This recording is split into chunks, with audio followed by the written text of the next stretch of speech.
পুরুষের চোখে নিজের স্ত্রীকে আগের মতো ভালো লাগে না কখন? প্রশ্নটা কঠিন, কিন্তু অনেক পুরুষের জীবনের এক নীরব সত্য। তাই এই ভিডিওটা বিশেষ করে পুরুষদের জন্য। আমার স্ত্রী দেখতে সুন্দর, তবু কেন জানি তাকে এখন আর আগের মতো ভালো লাগে না। আমাদের বিয়ে হয়েছে 8 বছর, 5 বছরের একটা মেয়ে আছে। অফিস শেষে আগে যেখানে দ্রুত বাড়ি ফিরতাম, এখন সেখানে ইচ্ছে করেই বন্ধুদের সাথে আড্ডা দিই, রাত করে বাড়ি ফিরি, কারণ বাড়ি যেতে ইচ্ছে করে না। কিন্তু এক সময় ছিল, অফিস শেষ হলেই শুধু স্ত্রীর টানে ছুটে যেতাম বাড়ির দিকে।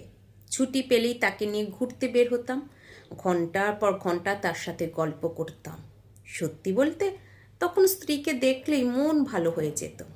কিন্তু এখন ওর দিকে তাকাতে ইচ্ছে করে না, কথা বলতে ইচ্ছে করে না।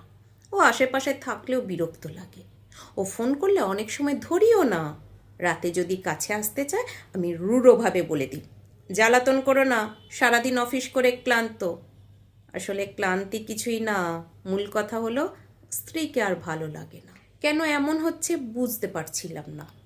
আমি এখনো পরকীয়ায় জড়াইনি, তবে মনে হচ্ছিল সেই দিকেই ধীরে ধীরে এগিয়ে যাচ্ছি। আমি অনেক পুরুষের সাথে কথা বললাম, জিজ্ঞেস করলাম কেন পুরুষেরা একটা সময় স্ত্রীর প্রতি আগ্রহ হারিয়ে ফেলে। তাদের অনেকেই হেসে বলল, এটাই তো স্বাভাবিক, এক জিনিস কতদিন ভালো লাগে। কিন্তু উত্তরটা আমার মন মানতে পারল না। তখন মনে হলো, এটা কি কোনো মানসিক সমস্যা? এই প্রশ্ন নিয়ে একদিন গোপনে একজন মানসিক ডাক্তারের কাছে গেলাম। ডাক্তার আমার সব কথা শুনে শুধু একটা প্রশ্ন করলেন, আপনি কি ঈশ্বরকে বিশ্বাস করেন? আমি বললাম, হ্যাঁ করি। ডাক্তার বললেন, তাহলে একটা নির্দেশ 1 মাস মেনে চলুন, দেখবেন আপনার সমস্যার সমাধান হয়ে গেছে, কোনো ওষুধ লাগবে না। আমি অবাক হয়ে বললাম, কোন নির্দেশ? ডাক্তার বললেন, আমাদের ধর্মগ্রন্থে লেখা আছে, পুরুষদের বলুন তারা যেন নিজেদের দৃষ্টি সংযত রাখে এবং নিজেদের লজ্জাস্থানের হেফাজত করে, এটাই তাদের জন্য বেশি পবিত্র।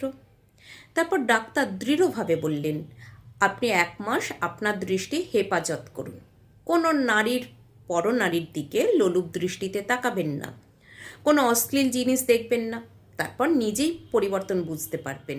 আমি একটু সন্দেহ নিয়ে বললাম, এতে কি কাজ হবে? ডাক্তার হেসে বললেন, অবশ্যই হবে, তবে শর্ত একটাই, ফাঁকি দেওয়া যাবে না। আমি কথা দিলাম। চেম্বার থেকে বের হওয়ার সময় দেখলাম এক যুবতী মেয়ে একজন বৃদ্ধাকে নিয়ে ভিতরে ঢুকছে। মেয়েটি খুবই আকর্ষণীয়। স্বভাবতই আমার চোখ তার দিকে যেতে চাইছিল, কিন্তু হঠাৎ মনে পড়ে গেল ডাক্তারের সেই নির্দেশ। আমি সঙ্গে সঙ্গে চোখ সরিয়ে নিলাম। এরপর থেকে পথে ঘাটে কোনো নারীর দিকে চোখ পড়লে আমি দৃষ্টি নামিয়ে নিতাম। প্রথম 2 দিন খুব অস্থির লাগলো। নারীর শরীর দেখার একটা প্রবল ইচ্ছা তৈরি হচ্ছিল। একদিন মোবাইল হাতে নিয়ে ঠিক করলাম আজ পর্ন দেখব, কিন্তু গুগলে সার্চ করতে গিয়েও মনে পড়ে গেল ডাক্তারের কথা। আমি মোবাইল বন্ধ করে রেখে দিলাম। এভাবে 15 দিন কেটে গেল। এখন মনে হচ্ছে আমি আর নিজেকে সামলাতে পারছি না। হঠাৎ মনে পড়ল, আমার তো স্ত্রী আছে, আমি চাইলেই তো আমার চাহিদা মেটাতে পারি, আমি চাইলে তার কাছেই আমার ভালোবাসা প্রকাশ করতে পারি। সেদিন অফিস থেকে বেরিয়ে আমি প্রায় দৌড়ে বাড়ি গেলাম। বাড়ি ঢুকি ডাকলাম, ঈশা কোথায় তুমি? স্ত্রী তখন রান্নাঘরে ছিল। আমার চিৎকার শুনে দৌড়ে এলো, কারণ স্ত্রীর নাম ধরে বহুদিন ডাকিনি।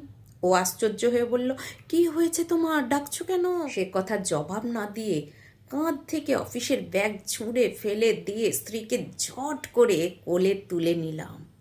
সে ততক্ষণে আমার উদ্দেশ্য বুঝে গেছে।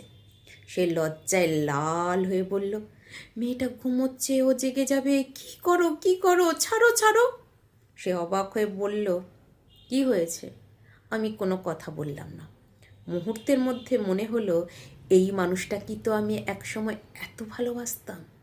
আমি ফিস ফিস করে বললাম, ভালোবাসি তোমাকে। পরদিন আমি ডাক্তারের কাছে গেলাম। ডাক্তার বললেন, এখনও তো 1 মাস শেষ হয়নি। আমি হেসে বললাম, ডাক্তার সাহেব, সমস্যা শেষ হয়ে গেছে। তিনি শুধু মুচকি হেসে বললেন, স্বাগতম, আপনার সংসারের জন্য শুভকামনা। মনে রাখবেন, স্ত্রী কখনো বদলে যায় না, বদলে যায় আমাদের চোখ। যখন চোখ হারাম জিনিসে অভ্যস্ত হয়ে যায় তখন হালালো আর সুন্দর লাগে না। আর যখন চোখকে সংযত করা হয় তখন নিজের স্ত্রীকে পৃথিবীর সবচেয়ে সুন্দর মনে হয়। তাই নিজের সংসার বাঁচাতে চাইলে প্রথমে নিজের দৃষ্টি হেফাজত করুন।